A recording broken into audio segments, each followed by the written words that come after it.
Hey guys, it's Frosting Frost or Lazy Frostine, and we're back again to do part 2 of the prologue.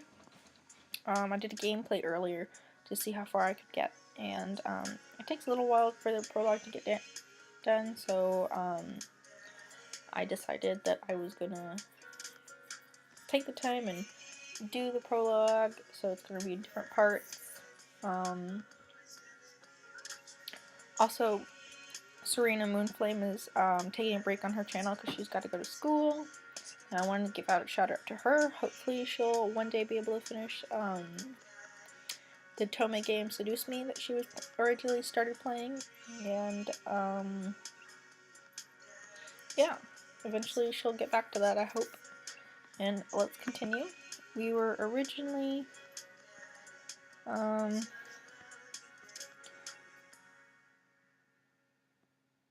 ooh.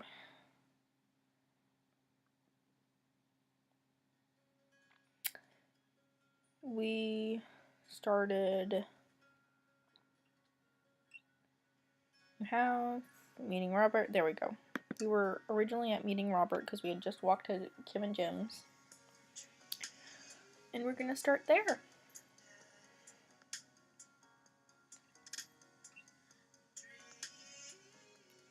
Pay your bills early.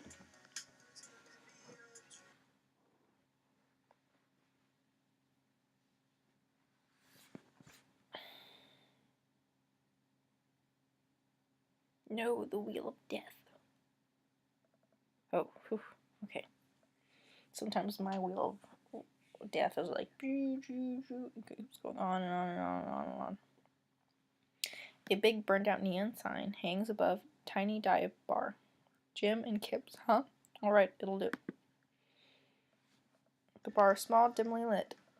The crack of pool ball sound in the back as partners laugh and joke. A string of multicolored Christmas lights hover above the bartender.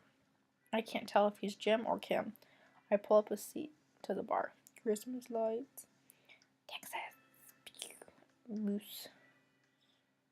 This is a very nice bar, actually. I wonder if this is stickers. Probably. It's a very nice format, actually. Little B. 1 beer, please.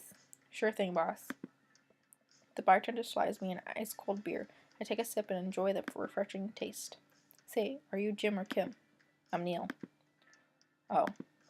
I return my attention to the game, which is playing on one of the TVs on the wall. As luck would have it, my team of preference is not only playing, but is currently in the lead, which is always a good thing.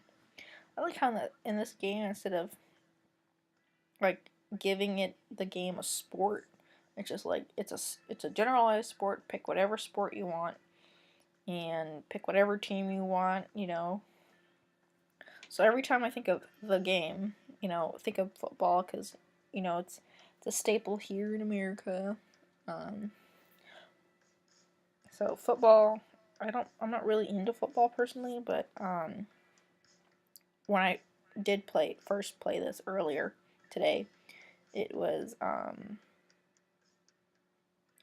of funny. It was like, oh, football, and they were like, the game, and I was just like automatically thinking of football. The brightly colored mascot, which is some kind of animal, does cartwheels. I silently cheer on my favorite team, hoping that I don't get into any confrontational arguments with a fan of the opposing team.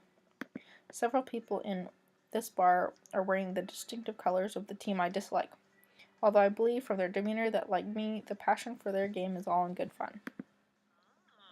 A middle-aged woman holding a nearly empty wine glass sidles up to the bar and sits uncomfortably close to me. Hey, sailor. Oh, hello. Good to see fresh meat in here. I'm Mary. Come here often? Oh, no. I actually just moved to this part of town today. I'm Frostine, by the way. Are you watching the game? Yeah, my preferred team is in the lead. If they keep this up, they'll win the game with ease. Oh, I love that team. And also I love the game. I love someone who knows their way around balls. I'm getting the impression that she's a little drunk. Buy gal a drink? I mean, why not? I almost reluctantly signal the bartender and order Mary another glass of wine. Neil jokes back and forth with Mary. They're clearly friends, and this clearly isn't her first time doing this. She tips her glass at me. Suppose I gotta keep you company now. So, what do you want to know? Well, since she was talking about the game earlier, they really are tossing those balls around, huh? True. Told I wasn't really paying attention. I just saw a solid ball joke and went with it. That's respectable. So what else can you tell me about this part of town? It's quiet, that's for sure. If you want the idyllic little life with white picket fences, this is the place to do it. But every town has its secrets, you know. She takes a sip of her drink. That was a little too ominous for my taste. She leans closer. Would you like to learn some of my secrets? Oh boy. Maybe some other time. Suit yourself, sailor. Mary saunters off, settling her sights on the newest bar to enter. I happily watch the game over another beer. The game has gotten close in terms of points, a little too close than what I'm comfortable with. After a particularly skilled player scores a number of points for the other team, putting them in the lead, I hear an affirmative grunt from another man at the bar. Go team. He sits alone, brooding over a beer, keeping an eye on the game. Enjoying the game? I am, now that we're winning. Oh, we must be rooting for different teams. In my opinion, my team is far superior. I have to disagree with that. Based upon our win/loss record, I say that my team is superior. That's where you're wrong, since as it stands right now, my team is beating yours. The conversation ends there, and we both go back to silently rooting for our respective teams. The game is close, with both sides playing their hardest to win, but the end of my team prevails. Quiet cheers will ripple throughout the bar. I raise a respectable glass at the man drinking whiskey. I thought he was drinking beer. Was he drinking beer, or did he somehow manage to switch between when he first started the game? What? Never mind. He raises his in response. An unspoken truce is formed between us based on mutual love for the game. He motions to the bartender, who pours 2 glasses of whiskey. The man sidles, why do I think it's sidles? One over to me. The name's Robert. Thanks, I'm Frostine. You must be new here. Mary already hit on you? Yeah. Robert chuckles. She's a peach. Well, you picked the best bar in town. As slimy as it is, you'll never find a better spot than Kim and Jim's. Is there actually a Jim or Kim that runs this place? No, that'd be Neil. Neil waves from across the bar. Yep, that's me. That's probably what he's saying. Good guy, Neil. Not enough Neils in this world. Okay. You a whiskey fella or a beer fella? Beer, but I'll drink most things. You like shots? I like shots. Thank you. Well, he was relieved. Robert nods to Neil, who serves up 2 shots of whiskey. He hands one to me. Here's to your health. We take the shot. The whiskey burns going down, but I try my hardest to look tough. Wait, I think this is what making friends is. Okay, Frostine. This guy's out of my friendly, but I think if I play my cards right, we'll be pals in no time.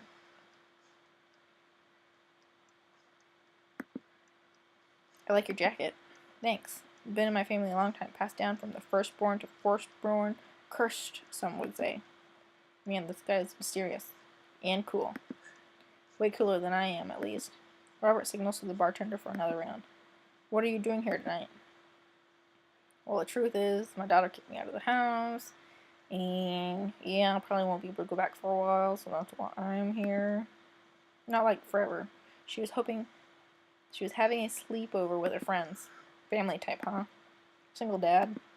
He gets up. Be right back, gotta powder my nose. Never seen Robert this talkative. He must like you. Ha, I guess so. I gotta admit that Robert has a gruff charm to him. If a guy like that thinks I'm cool, then I really must be. The quiet ones. If the quiet ones think you're cool, you're A-okay. Robert comes back from the bathroom and grabs his leather jacket. I'm going to go home. You headed my way? Robert and I leave the bar and find ourselves walking in the same direction. It's the coffee shop from earlier. Maybe is that the coffee shop from earlier that they were talking about? Maybe. Robert and I leave the bar, find ourselves walking in the same direction. I live in this cul-de-sac down the way. Does everybody live there? Me too. We just finished unpacking today. Great place to be good neighbors. Well, some of them. Who's that? We get to Robert's house, which is just a few houses away from mine. We stop and he turns to me. I don't kiss and tell, Frostine. So are we doing this or what? What? You know, do you want to come inside or not? No. It's like the first date, man. No. A wave of realization rushes over me. I blush. Nope. No thank you. Nope. Nobody. Nope. Nope. Nope. I better call it a night. Catch you around? Sure. I head home, head buzzing with whiskey. What did he mean by, are you going to do this or not? I plopped down on the couch, and I'm asleep before I even have the chance to take off my shoes.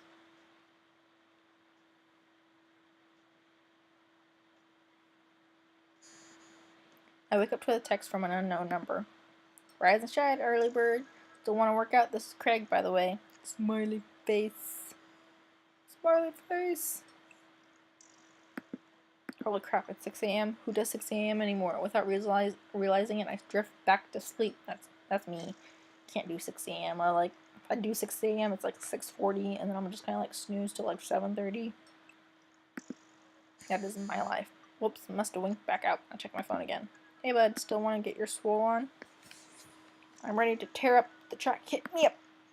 God, the last thing I want to do right now is work out, but it is Craig. I do want to catch up. Go to the gym. Hey man, I need a few minutes to wake up, but let's meet in 20. After a few seconds, another text comes in. Sure thing. Meet me at the gym. I stretch and my bones creak. I gotta stop falling asleep on the couch. I throw off my blanket and hey, wait, I don't remember falling asleep with a blanket. Amanda must have tucked me in after I fell asleep. Bless that child. I reluctantly brush my teeth, throw on the only clothes I own that are even kind of gym appropriate, and head out. The neighborhood is quiet and serene. It's early in the morning. Birds chirp and the grass is still wet with dew. Surprisingly, the gym is pretty crowded. I spot Craig standing out front, stretching. Of course, he spots me and waves enthusiastically. Hey, bro. Good morning. Hey, good to see you, man. I'm definitely not as pumped up as he is. Maybe I should have some coffee before I left. You ready to kick some butt? No. I'm ready to have the gym kick my butt, man. I'll probably pass out within the first 5 seconds. I get this feeling that this is going to be less of me kicking butt and more of the gym kicking my butt. But I can handle it with you here. Whoa. Dude, bro, that means a lot. We head into the gym and I'm immediately intimidated. All of these people look like they could break me in half. I mean, it seems like Craig is friends with all of them. When I walk into a gym, which it's been a while, I want to hide in the corner and just be like, drag me out of here. By my feet. I'm okay if you drag, as long as you get me out of the gym. I'm perfectly fine, because I'm just going to hide in the corner. Or I'm going to shadow somebody and they'll be like, why are you following me? Because I don't know what to do. He high fives and finger guns all of the cool jocks in the room. They look like they could and would steal my lunch money to spend on protein shakes. Come on, bud. Let's warm up. We head over to the treadmills and start walking. Okay, I can walk. Walking is good. This is a decent place to be. Walking. So, I know we are on the treadmills. Yes. And those over there are ellipticals. Very good. What is all of this other stuff? Craig laughs. They might look a little scary, but I guarantee that all of them serve a specific purpose for building muscle mass.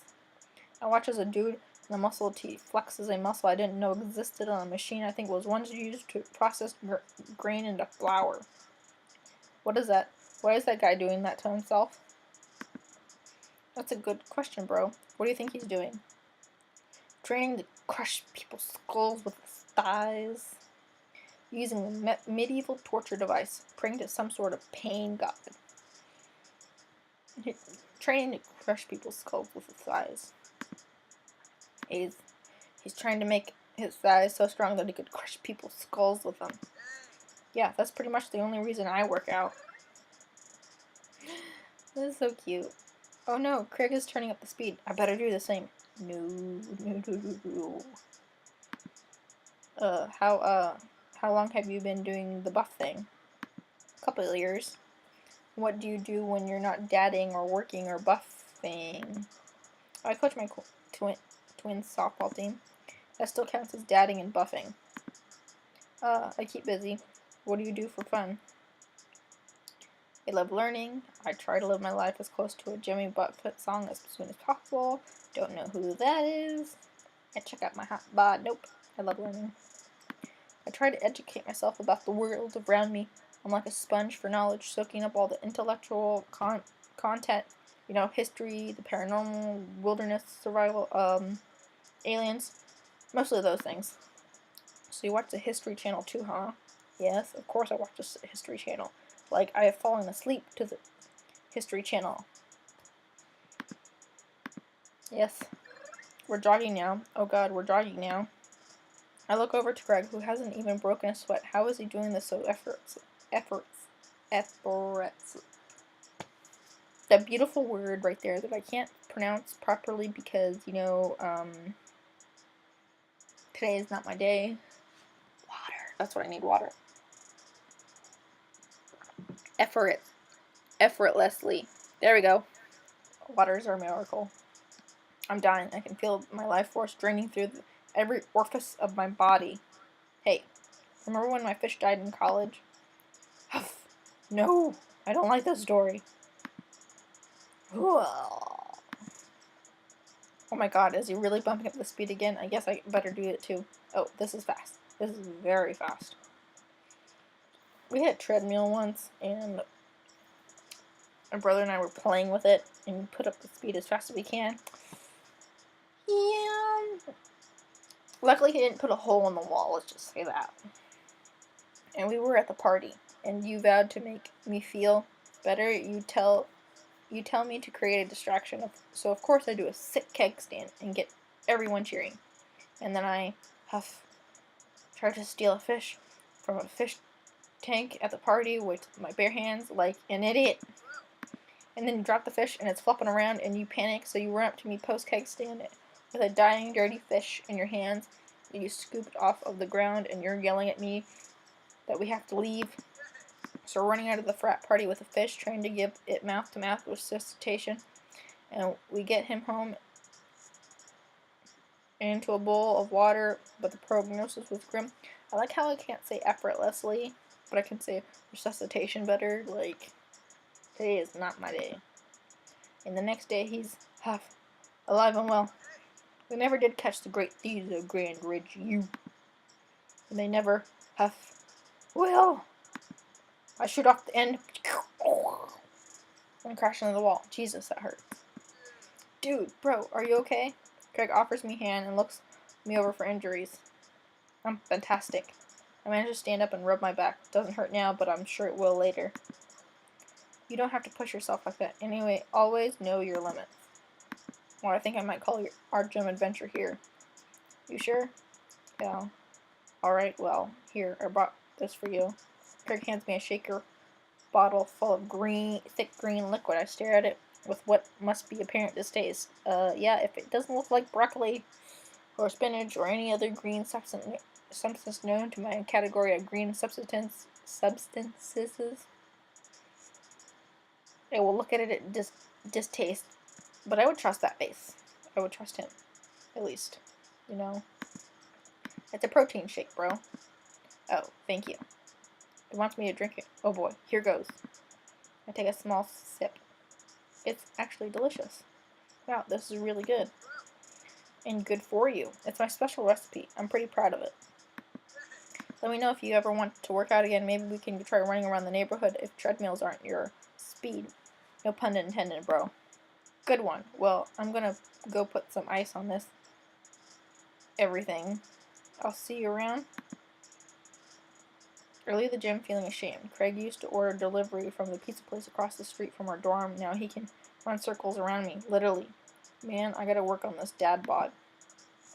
I get home and lie down on the couch. It hurts to move. Oh god, I'm so old. Oh no, I must have fallen asleep. What time is it? Shoot, 3:55. I'm supposed to be at Amanda's school in 5 minutes. I frantically put on some clean clothes, apply a generous amount of deodorant, and run out the door.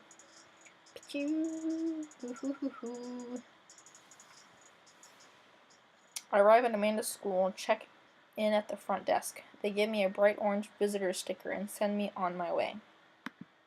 I'm barely awake and feeling pretty haggard, but hopefully nobody will notice. I check my watch and am relieved to see that I'm only 2 minutes late. Wait, is it room 103 or 108? I spot a youth standing at his locker and approach him for help. Excuse me, do you know where Mr. Vega's classroom is? The youth turns around and looks me up and down with heavily lined eyes. Sigh. Come on, kid, I'm late for a meeting. Mr. Who? Mr. Vega. I don't know. Have you tried the exit? Frosting. Okay, wise guy, are you going to help me or not? Sigh. Fine. Up those stairs and to the left. Can't miss him. I head up the stairs and walk around, unable to find Mr. Vega's classroom anywhere. After a couple minutes of searching, I head back downstairs. That punk youth sent me on a wild goose chase. I get back to where that low-rent Gerard Way was standing, finally ready to give him a piece of my mind when suddenly a head pops out from the classroom next to his locker. Lucien, don't you have a third period to get to? Sigh. Fine, Mr. Vega. Wow. I'm officially 10 minutes late. I glare at him as he walks away. We're not cool. We must be Frosty in this period's almost over. Would you mind waiting in the back? Mr. Vega leads me in, taking a seat in one of the comically small students' desks in the back. I might get stuck in this. Alright, where were we? Now who can tell me about the unreliability of the narrator in J.D. Salinger's Catcher in the Rye? Yes, Colin? Colin stands up and does the thing where he blows into the crook of his elbow to make a fart noise. The whole class erupts in laughter. Alright, everybody, very funny. Colin, please sit down. Now, Holden Caulfield is an unreliable narrator in the sense that the bell for the end of the period rings. All of the students immediately get up and make a break for the door. What? Remember to do the reading and answer the response questions on page 194 in your textbook. Nobody's listening. That's what sometimes happened when I was in high school. Like the bell would ring and kids would be like, but teachers got real quick. Like after maybe like the first week, they'd be like, the bell did not release you. I do. And you know, well, yeah, being yelled at was never cool. Or not, I guess. Mr. Vega turns to me and sighs. Middle schoolers, right? Don't you teach high schoolers? Both, you know, budget cuts. Right. Thanks so much for coming in. No problem, Mr. Vega. Please call me Hugo. I don't normally do these impromptu parent-teacher meetings, but as I'm sure you know, Amanda's a very bright student and I'm concerned about her recent behavior. What's going on? Amanda has never been the most engaged student, but I know she cares. Recently, though, she's been falling behind. She's not completing assignments and has been doing rather poorly on tests. I normally chalk this up to senioritis, but this is strange. I thought Amanda would always shared everything with me. It hadn't even crossed my mind that something might be wrong. I just wanted to ask, is everything okay at home? We just moved. Well, we just moved recently, but it was only to the other side of town, and Amanda was more excited about it than I was. I see. If you can talk to her about it, I know she values you a great deal and would appreciate your guidance. If she keeps heading down this road, I know how important art school is to her, and I would hate to see her miss out on the scholarship money that she clearly deserves. I'll make sure to talk to Amanda. Thanks for letting me know, Hugo. Anytime. On my way out, I stopped, thinking for a moment. I turned to Hugo. Hey, Hugo? Yes? Did I ever catch that rye? Yes. I leave the classroom and make my way out of school. I'm still a little bit in shock, and Amanda was able to hide this so well from me. She's always been such a force of positivity in my life, especially after we lost her father. Amanda must be done with classes for the day by now. I'm sure she'll appreciate a ride home, and maybe I can talk to her about what's going on. Okay, guys, we're going to end this episode here. Let's go. So we're going to end this episode here today. I hope you guys enjoyed, and I'll see you ducklings later. Make sure you tap the subscribe button if you like this video and the previous video and you want to see more. Also hit that like button if you want. You don't have to. Thank you guys again. I'll see you guys in the next video. Bye!